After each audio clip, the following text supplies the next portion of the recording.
Pueden sentarse, hermanos. No conocían ese himno. Oiga, pero para la otra me lo dicen. ¿Pero les gustó o no les gustó? Jesús, el Cristo, nuestro amigo.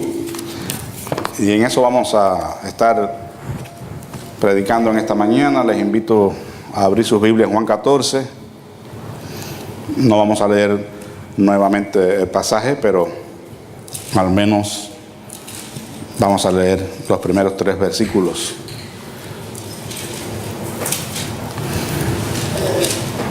Juan 14, versículos del 1 al 3. No se turbe vuestro corazón. Creed en Dios, creed también en mí. En la casa de mi Padre muchas moradas hay. Si así no fuera, yo os lo hubiera dicho. Voy pues a preparar lugar para vosotros. Y si me fuere y os preparare lugar, vendré otra vez y os tomaré a mí mismo, para que donde yo estoy, vosotros también estéis. Señor y Padre, en esta mañana estamos una vez más delante de tu presencia, rogando, Señor, tu auxilio, tu ayuda para la exposición de tu palabra, para que ella pueda llegar, Señor, a nuestros corazones y a cumplir el propósito para el cual la envías. Que podamos confiar y descansar en esta gran verdad de que tú estás con nosotros todos los días hasta el fin del mundo y eres nuestro gran amigo, Señor. En el nombre de Jesús, amén. Bueno, quisiera compartir con ustedes acerca del legado de nuestro amigo Jesús. O sea, lo que Él nos ha dejado como ejemplo a seguir y como de alguna manera una herencia a todos los que hemos creído en su nombre. Yo creo, hermanos, que una de las relaciones más hermosas de las que podemos disfrutar en el mundo es la relación entre amigos. La Escritura nos dice que en todo tiempo ama el amigo y es como un hermano en tiempo de angustia. Cuando Job, quien ustedes han escuchado, han leído el libro en la Biblia, se encontró en la situación tan crítica que él se vio cuando lo perdió todo. Perdió sus bienes, perdió su salud, perdió su familia. Y llegaron 4 amigos a visitarlos. Y dice la Escritura, así se sentaron con él, estos 4 amigos, en tierra por 7 días y 7 noches. Y ninguno le hablaba palabra, porque veían que su dolor era muy grande. Qué interesante, ¿no? A veces no son las palabras las que ayudan. Sabemos que después ellos se desplayaron hablando, ¿verdad? Y haciendo teología y todo. Pero cuando llegaron, ellos estuvieron sentados allí solamente 7 días, hermanos, sin palabra alguna, identificándose con el dolor de Job. Porque realmente los verdaderos amigos están en el momento de la necesidad, en el momento de la angustia, en el momento del sufrimiento. Alguien dijo que se conocen los mejores amigos en la cárcel y en el hospital, ¿verdad? Cuando estamos en crisis, pues los mejores amigos nunca fallan. La Escritura dice que para alegrar el corazón, buenos perfumes, para endulzar el alma, un consejo de amigos.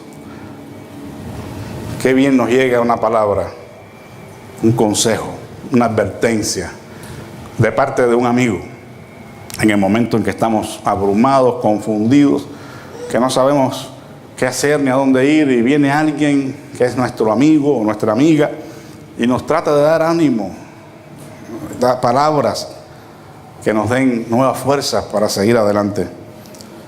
La amistad es realmente un gran tesoro. Los buenos amigos nunca fallan. Y dice la Escritura, amigo hay más unido que un hermano.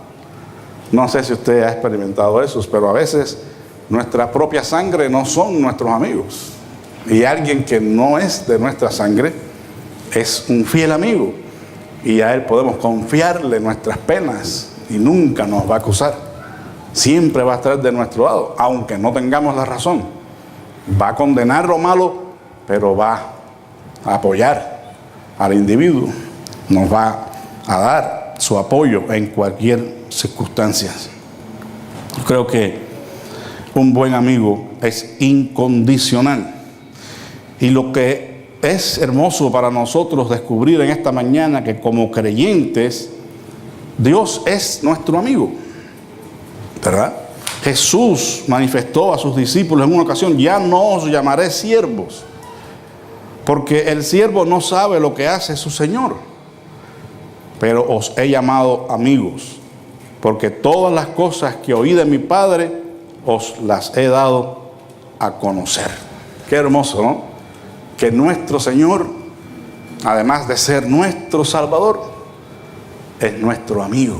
Quiere ser nuestro amigo confidente, en el cual podamos confiar en todos los momentos de nuestra vida.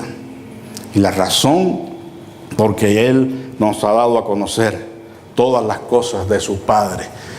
No hay conocimiento, hermanos, que podamos tener en este mundo que sea más provechoso que el conocimiento de Dios el Padre. Y por medio de nuestro amigo Jesús podemos tener el conocimiento de Dios el Padre, el conocimiento que nos trae la salvación de nuestras almas. Yo creo que no hay otra prueba de amistad más grande que esa, que haber dado a nosotros una amplia y generosa entrada en su reino por medio de su muerte sacrificial en la cruz. Y ahora abrirnos a nosotros la posibilidad de tener comunión con Dios, de conocer las cosas que traen salvación. Yo creo, hermanos, que estamos en una deuda muy grande con nuestro amigo, que nos ha dado a nosotros la posibilidad del conocimiento que trae salvación. El conocimiento del Padre y el conocimiento del Hijo. Esta es la verdadera vida eterna. Dice, que te conozcan a ti, el único Dios verdadero, y a Jesucristo, a quien tú has enviado. Dice en Juan 17. Ese amigo está aquí en esta mañana. Está dentro de nuestros corazones. Y quiere hacernos saber que nunca nos dejará.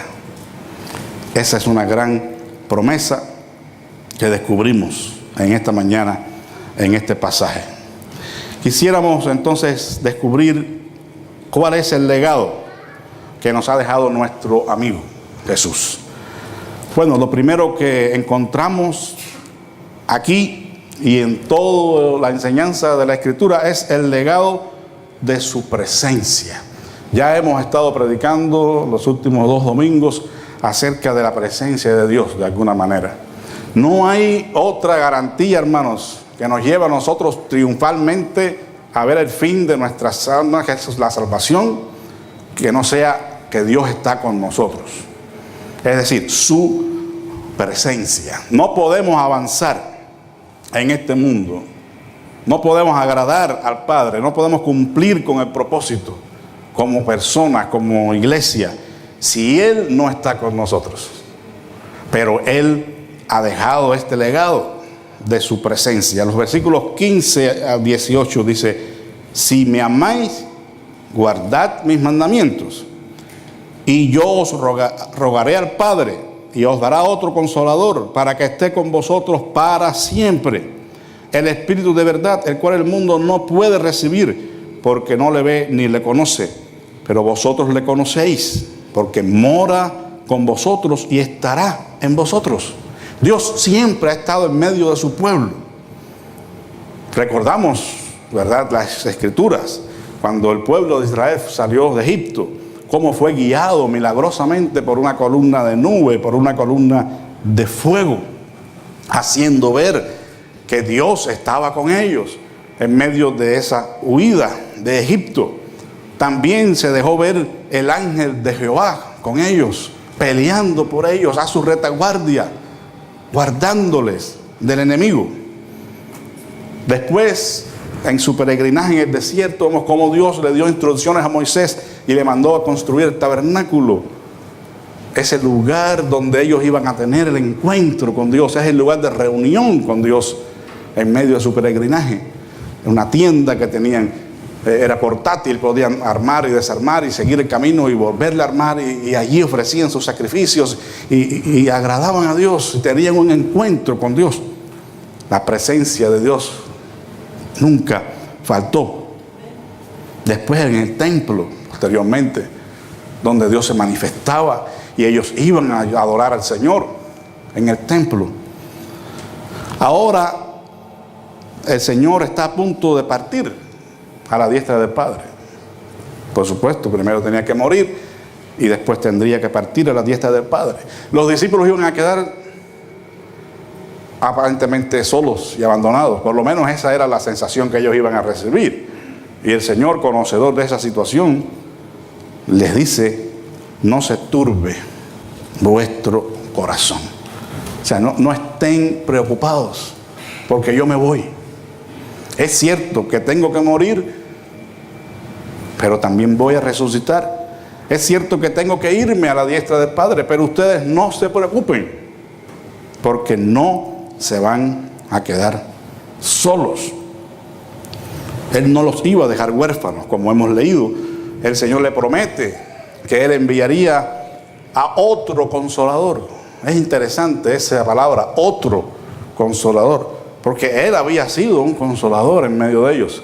Pero ahora vendría el Espíritu Santo, que se cumpliría la misma función de ser el consolador, el paracletos, el que es llamado al lado de ellos para ayudarle, para consolarle, para fortalecerles. El Señor le dice: el cual está con vosotros, pero estará en vosotros, marcando una diferencia sustancial, porque el Espíritu Santo no solamente estaría con ellos, sino estaría en ellos. La promesa del Padre que recibirían posteriormente en el día de Pentecostés, y serían llenos del Espíritu Santo. Es decir, Dios habitaría en sus corazones por medio de su Espíritu. El Señor le está haciendo a sus discípulos uno de sus mayores legados, hermanos, que pueda dejar Él al ser humano.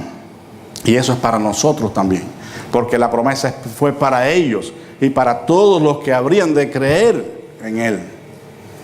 Es decir, los que hemos creído en Cristo como nuestro Señor y Salvador y nos hemos arrepentido de nuestros pecados, también tenemos esta promesa de que el Espíritu Santo estaría con y en nosotros. Yo no sé, pero para mí esa sería una gran noticia de no conocerla. Parece que ustedes lo sabían ya, porque no hay mucha emoción con eso. Pero no hay nada más maravilloso, hermanos, de que Dios habite en sus corazones. No hay otra cosa más grande que esa, que tener a nuestro amigo tan cerca, que está adentro, dirigiendo nuestra vida, dándonos ánimo, dándonos esfuerzo, multiplicando nuestras fuerzas incluso cuando no tenemos ninguna. Él está cercano, hermanos. Dice la Escritura: cercano está Jehová a los quebrantados de corazón y salva a los contritos de espíritu. Muchas son las aflicciones del justo, pero de todas ellas les librará Jehová. No temas, porque yo estoy contigo. No desmayes, porque yo soy tu Dios, que te esfuerzo. Siempre te ayudaré, siempre te sustentaré con la diestra de mi justicia. No es en los momentos de felicidad nada más, es en el momento de angustia cuando Dios está con nosotros. Aunque usted no lo sienta, aunque usted no lo vea actuar, Él está allí, silencioso pero poderoso.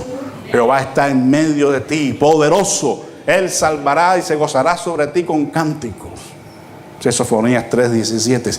O sea, él no está siempre en una actividad que lo podamos ver, pero siempre está.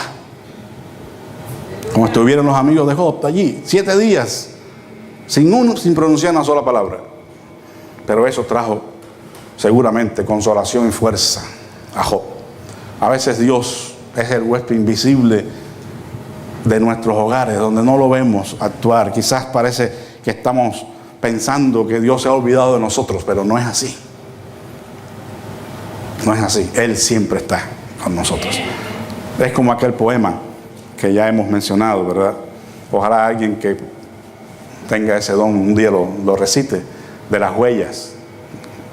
Cuando aquella persona estaba acostumbrado a ver dos huellas, 4, las de él y las del Señor, pero un día no vio las huellas y pensó que el Señor se había apartado de él, pero no. Dice que la poesía que el Señor le dijo: cuando tú no veas esas solamente un par de huellas, es porque yo te llevo en mis brazos. Y más que un poema, es una realidad, hermanos.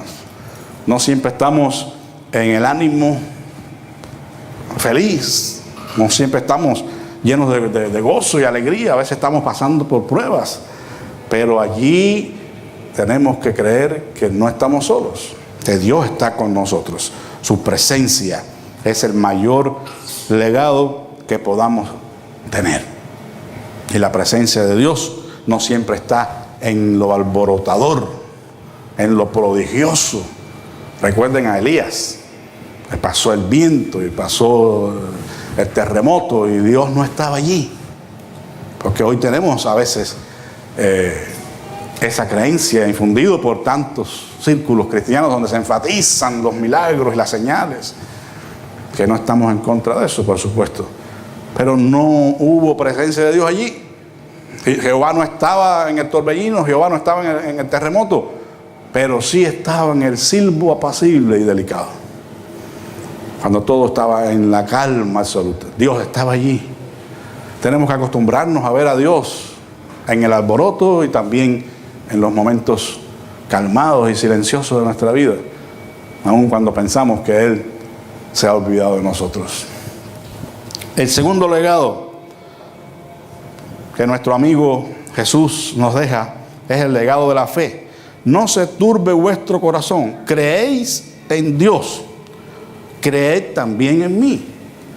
Además de su presencia, Dios nos ha dejado la fe, hermanos, en nuestro peregrinaje hacia la vida eterna. No solamente contamos con su presencia, sino que contamos con la capacidad de creer en Él, de creerle a Él. Algunas personas, teólogos, se ponen a discutir ahí en Efesios que cuál es el don, si es la salvación o si es la fe. Para mí los dos son don de Dios. La salvación es don de Dios y la fe que salva es don de Dios también. Así que no hay ninguna dificultad allí, porque ambas cosas solamente provienen de Dios. Pero la fe en Cristo, según lo que nos está diciendo aquí el Señor, es el medio por el cual podemos vencer al mundo. Los discípulos estaban preocupados porque se iban a quedar solos, su maestro se iba a ir. Y Él dice: no se turbe vuestro corazón, no se preocupen, crean en mí, crean también en Dios. Hermanos, el mundo es hostil a Dios, es enemigo de Dios, dice la Escritura. No es una rivalidad por gusto, ¿verdad?, de gratis. Es que el mundo no vive de acuerdo a los principios de Dios. Ellos no tienen en cuenta la doctrina de Cristo. A ellos no les rige la palabra de Dios para trazar su conducta. Por eso es que es enemigo de Dios, porque es contrario a Dios. Sus valores, sus principios, su filosofía va contrario a Dios. Por eso la Biblia dice: y el que quiere agradar al mundo se hace enemigo de Dios. No podemos agradar a Dios y agradar al mundo a la misma vez. Y como el Señor sabía que el mundo donde sus discípulos quedarían después de su partida es un lugar de conflicto y que es contrario a Dios, le dicen: crean en mí. Yo he vencido al mundo. No tienen por qué preocuparse. Porque si ustedes creen en mí, si ustedes tienen fe en mí, ustedes vencerán también al mundo. La única cosa que nos puede hacer a nosotros realmente victoriosos, hermanos, en este mundo es una fe genuina y comprometida con Cristo y su palabra. No es una fe romántica, No es algo que, ay, sí, yo siento que yo creo en Dios y en Cristo con todo mi corazón. No se puede manejar subjetivamente eso. Tiene que haber evidencias de esa fe. Por sus frutos los conoceréis. No por lo que siente en su corazón, sino por la evidencia que da en su carácter, en su testimonio, en su vida, de que realmente cree en Cristo. Eso es lo que nos va a salir victorioso. No es lo que nos va a librar de dificultades, porque a veces las más grandes dificultades van a venir por causa de nuestra fe. Precisamente por serle fieles a Dios nos podemos buscar problemas. Cualquiera que quiera vivir piadosamente en Cristo Jesús padecerá persecución. O sea, no está el Señor diciéndonos porque tú tengas fe en mí, tú no vas a tener dificultades, tú no vas a tener problemas. No, lo que tú vas a tener es un recurso para enfrentar los problemas y para avanzar hacia la vida eterna a pesar de esos problemas. Tú vas a tener un recurso para enmendarte, para corregirte, para aprender de mí, para que Cristo sea formado en tu corazón. La fe verdadera es la que nos hace semejantes al Señor, hermanos. No es la fe que nos resuelve todos los problemas. La gente quiere fe para tan solo decir una palabra y ya obtener lo que quieren. Pero ¿qué fe es esa? Qué poca fe es esa que solamente nos resuelve problemas materiales. No, la fe verdadera es la victoria que ha vencido a este mundo. Y repito, nunca va a ser fácil agradar al Señor. Hay que pagar un precio y hay que creerle a Dios. El Señor nos hace bien claro que la fe es en una persona, pero también en la palabra de esa persona. Creed en Dios, creed también en mí. Pero después, cuando leímos lo del Espíritu Santo, dice, Él os guiará a toda la verdad. Y todas las cosas que yo he hablado de mi Padre, yo les he dado a conocer. O sea, creer en Cristo, hermanos, es creer en su doctrina. Es creer en su enseñanza, es vivir la vida como Él dice que debe ser vivida. Esa es la única forma en que nosotros podemos vencer al mundo. Y dice la Escritura que esa fe viene ¿por dónde? Por el oír. Y el oír de la palabra de Dios, aunque eso tiene su explicación en el contexto que es dado, porque había que ir al lugar para escuchar la palabra. De todas maneras, la verdad no se afecta para nada. La verdad es que no podemos tener fe si no escuchamos la palabra, si no nos metemos en la palabra, y tenemos que aprovechar todas las oportunidades que tenemos en la iglesia y también en mi propósito personal de estudiar la palabra. Si Dios me da la oportunidad de aprender, de crecer en fe por medio de la palabra, pero yo no vengo a la escuela dominical o yo no vengo a los servicios pudiendo venir, usted está haciendo un desprecio a Dios. Usted está diciendo, después de todo, no me importa mucho este asunto de la fe, de la salvación. Porque así es, hermanos. Si hay razones justificadas, Dios las sabe, entonces sí. Pero cuando tengo la posibilidad y no la aprovecho, entonces, ¿qué podrá pensar nuestro amigo que nos ha dejado el legado de la fe y nos ha dicho, crezcan en esa fe, sean fortalecidos en esa fe? Esa fe necesita ser probada para que sea purificada y sea más valiosa que el oro. Tienen que probarse a ustedes mismos si están en la fe. O sea que es tan importante esto que no podemos dejarlo pasar desapercibido, hermanos. La fe en Cristo, la fe en su palabra, no es la fe en nuestro carácter, no es la fe en nuestras obras o en nuestros dones o en nuestro dinero, no es la fe en ningún ídolo, no es la fe ni siquiera en la iglesia, ni en la doctrina de la iglesia. Porque hay mucho, yo soy, ya tú sabes, ¿verdad? No, hermanos, el ser nazarenos, el conocer a Wesley y a Wiley y a toda esa gente, conocer la doctrina, eso es muy valioso, pero eso no nos salva.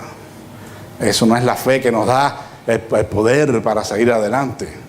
Antes que todo eso está la misma palabra de Dios. Y valoramos esa herencia, por supuesto, porque tenemos una identidad y amamos a la iglesia. Pero la fe que nos da la victoria no es la fe en esas cosas, sino está precedida por la confianza plena en la persona de Jesucristo y en su palabra. Lo maravilloso de esto es que ese legado está al alcance de todos nosotros. Cada uno de nosotros puede recibir esa fe y puede vencer al mundo. El tercer legado es el de sus obras. Dice el versículo 12: de cierto os digo, el que en mí cree, las obras que yo hago, él las hará también, y aún mayores hará, porque yo voy al Padre. El Señor dijo: vosotros sois mis amigos, ¿sí qué? Si hacéis lo que yo os mando. Nuevamente está ahí la obediencia a su palabra. Y Él nos manda a que nosotros llevemos fruto. Y no solamente fruto, sino mucho fruto. Y que nuestro fruto permanezca. La obra que Él inició, Él nos ha dejado a nosotros la honorable herencia o responsabilidad de continuarla, hermanos. Porque el Señor no tiene otros ojos en este mundo hoy que los nuestros. ¿Cómo puede Dios mirar con compasión al necesitado? Y que el necesitado vea la mirada esa de compasión de Dios, si no es a través de nosotros. ¿Cómo puede Dios alcanzar al mundo con sus manos a la persona y apapacharla y consolarla? Él no está físicamente entre nosotros.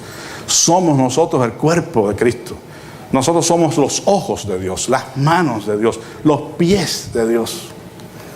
Y necesitamos ponernos en función de continuar su obra. Porque esto, hermanos, es un privilegio que no le es dado a nadie. Ni siquiera los ángeles pueden predicar el evangelio, porque no son redimidos. Pero los que hemos sido redimidos tenemos la gran bendición de continuar la obra de Cristo. Y la obra de Cristo no es otra que la predicación del evangelio del reino, hermanos. ¿Qué fue lo que predicó Jesús? ¿Cómo comenzó él su ministerio? Diciendo que arrepentíos y creed en el evangelio. El mensaje del arrepentimiento para con Dios y la fe en el Señor Jesucristo. Eso fue lo que hizo el Señor Jesús, eso fue lo que hizo Juan, eso fue lo que hicieron los apóstoles y lo que han hecho los hombres verdaderos de Dios a lo largo de la historia. Predicar el evangelio del reino, decirle a la gente que hay necesidad de arrepentirse de sus pecados y de creer en Cristo, porque si no, la condenación no se tarda. Probablemente a pocos les guste ese mensaje, pero ese es el mensaje del evangelio. Eso es continuar la obra de Cristo.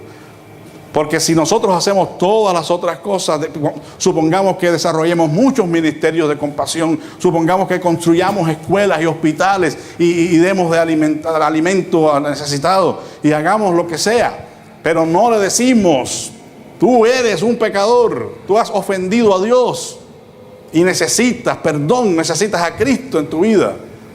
Entonces no estamos haciendo nada, hermanos. Por muy, no sé, drástico que le parezca, pero es que esa es la primera necesidad del hombre, el perdón de sus pecados. Recuerden cuando hablamos del paralítico que fue llevado por los 4 amigos delante de la presencia del Señor Jesús, que estaba predicando en una casa. ¿Qué fue lo que le dijo el Señor? A ti te digo, levántate y anda. ¿Le dijo eso? No, le dijo: tus pecados te son perdonados. ¿No sabría el Señor que aquel hombre lo que quería era caminar? Pues claro, ¿cómo no lo va a saber? Pero él sabía que lo que primero que él necesitaba en su vida no era la salud de su parálisis, sino el perdón de sus pecados. Y eso es lo que nosotros debemos enfatizar, hermanos. Aunque no encontremos muchos amigos, aunque no tengamos el aval de mucha gente, pero lo primero es primero. Y ese es el legado que el Señor nos ha dejado, que continuemos su obra. En cuanto al alcance que nosotros podamos tener en este mundo, quizás es que están dadas las palabras cuando dice cosas mayores que harán por cuanto yo voy al Padre. No podemos hacer una obra mayor que la de Cristo. Imposible, ¿verdad? Porque Él hizo la redención. Pero sí hay muchas otras cosas que quizás Él no hizo por la limitación de su ministerio, por el mundo, el contexto que Él vivió. Y ahora nosotros podemos superar eso. Podemos predicar el Evangelio con más libertad, podemos alcanzar más gente. Porque existe la radio, existe la internet, existe muchas cosas que no existían en aquel entonces. Y en ese sentido, podemos hacer incluso que la obra tenga mucho más alcance. Pero leamos brevemente de lo que se trata para que vean que es palabra de Dios y no invento mío. Vino a Nazaret, donde se había criado, y en el día de reposo entró en la sinagoga conforme a su costumbre y se levantó a leer. Está hablando del Señor Jesús. Y se le dio el libro del profeta Isaías. Y habiendo abierto el libro, halló el lugar donde estaba escrito: el Espíritu del Señor está sobre mí, por cuanto me ha ungido para dar buenas nuevas a los pobres. Me ha enviado a sanar a los quebrantados de corazón, a pregonar libertad a los cautivos y vista a los ciegos, a poner en libertad a los oprimidos, a predicar el año agradable del Señor. O sea que la obra de Cristo entonces está bien delimitada. Predicar el Evangelio del reino y satisfacer en la medida de nuestras posibilidades las necesidades físicas, espirituales, emocionales de las personas las cuales Dios pone en nuestro camino. Y finalmente el Señor Jesús, nuestro amigo, nos deja el legado de la vida eterna.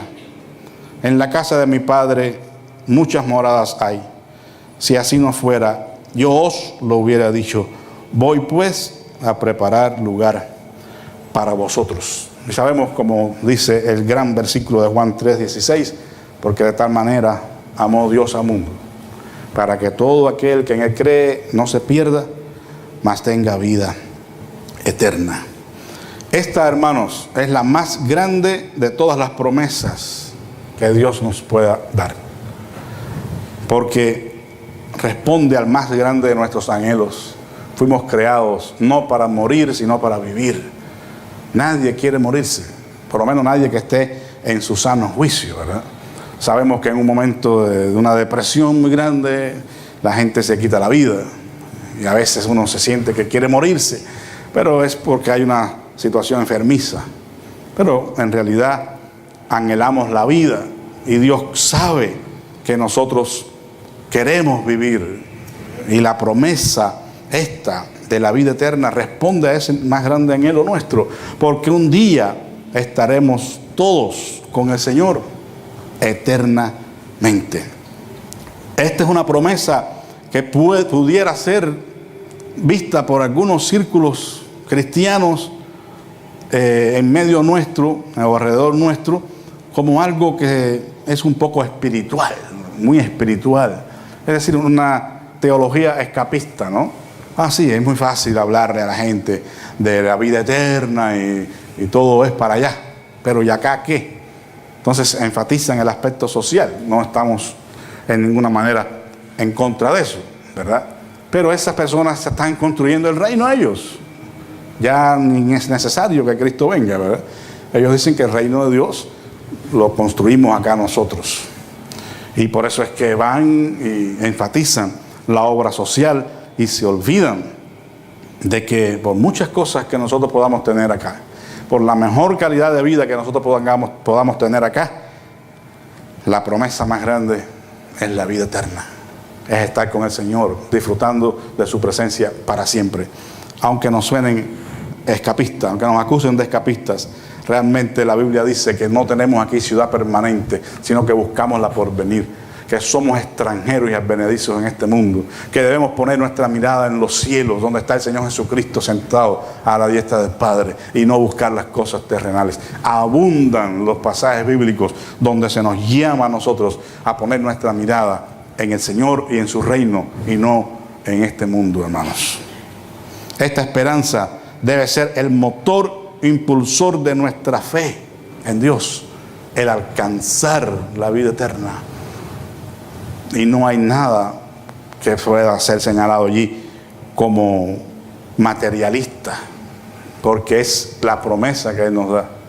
O sea, no es pecado que nosotros, entre otras cosas, nos preocupemos por agradar a Dios y servirle con todo nuestro corazón, porque tenemos la promesa de la vida eterna. En esa esperanza dice la Escritura que somos salvos. Y esa esperanza, hermanos, no avergüenza, dice la Biblia en Romanos 5:5. Pero ¿por qué no avergüenza? ¿Por qué no hace quedar en vergüenza a los que tienen esta esperanza? El versículo lo dice: porque el amor de Dios ha sido derramado por el Espíritu Santo que nos fue dado. La única fuerza que nos lleva a seguir adelante, finalmente, es el amor a Dios. Amar a Dios, por eso es el principal mandamiento, con toda vuestra alma, con toda vuestra mente, con todas vuestras fuerzas. Porque si ese no es el móvil, estamos fracasados. Pero si el amor a Dios es lo que nos motiva y nos mueve, hermanos, entonces no tengamos temor en avanzar, porque Él está con nosotros. Y si Él está con nosotros, ¿quién contra nosotros? Él cumplirá siempre todas sus promesas, porque Él no puede negarse a sí mismo. El que en Él cree no será dejado o dejada como la novia en el altar. No sé si usted ha visto eso, a lo mejor en películas nada más. Ojalá que no tenga ningún testimonio de veras, pero hemos visto en muchas películas donde la novia se quedó esperando al novio, ¿no? Y mirando, y ahí se quedó la pobre mujer. El hombre no vino nunca. Debe ser terrible esa experiencia, ¿no? No corremos ese riesgo. Nuestro novio es fiel. Nunca nos va a dejar. Pero ¿dónde estaba la novia? A pesar de. ¿Dónde la dejó? El novio, según nuestra figura, en el altar. Ella estaba lista para entregarse, para consagrarse a su esposo. Ahí debemos estar nosotros, hermanos. El altar santifica la ofrenda. Si nosotros queremos ser una novia agradable para el Señor, una esposa ataviada, no podemos salir del altar. Espiritualmente hablando, en sentido figurado, no es que vamos a estar aquí todo el tiempo, pero estar en una posición de entrega, de consagración a Dios todos los días de nuestra vida es lo que va a hacer que finalmente nuestro Señor venga y nos lleve con Él, hermanos. Así que no endurezcamos nuestro corazón cuando escuchemos la amonestación del Señor, el consejo del Señor, porque es para nuestro provecho. Si aún fuéramos disciplinados, dice la Escritura, que eso es algo que es una bendición. ¿Por qué? Porque a través de la disciplina del Señor participamos de su santidad. Lo que nos es provechoso a nosotros es que a través de la disciplina nos podemos hacer más semejante a Cristo. Descansa entonces en esta promesa de que Él está con nosotros y está todos los días hasta el fin del mundo. Nunca nos va a dejar. Aprendamos, hermanos, que si Él nos ha dejado como legado estas cosas, no es para que nosotros nos olvidemos de ellas, sino para que nosotros invirtamos en ellas. Si nos ha dejado su presencia como legado, crezcamos en su presencia. Busquemos su presencia. Anhelemos los atrios del Señor. Anhelemos el altar. Anhelemos la palabra de Dios. Anhelemos la oración. Todo aquello que nos lleva a que su presencia se manifieste en nuestras vidas. Si nos ha dejado el legado de la fe, no dejemos la fe allí como un objeto descuidado de nuestra vida cristiana. Si alimentamos el cuerpo, alimentemos el alma.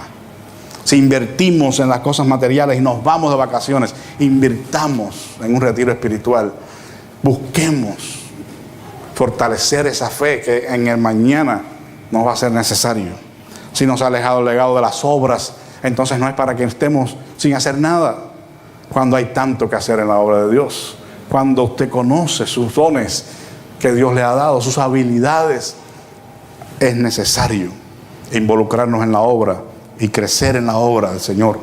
Si nos ha dejado el legado de la vida eterna, entonces ¿para qué estamos alimentando nuestra alma con otras cosas? ¿Por qué ponemos nuestra esperanza en algo material de este mundo?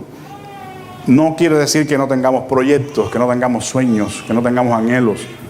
No, porque eso sería estar muerto.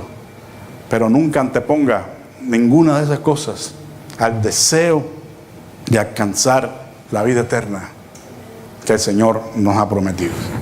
Que Dios les bendiga.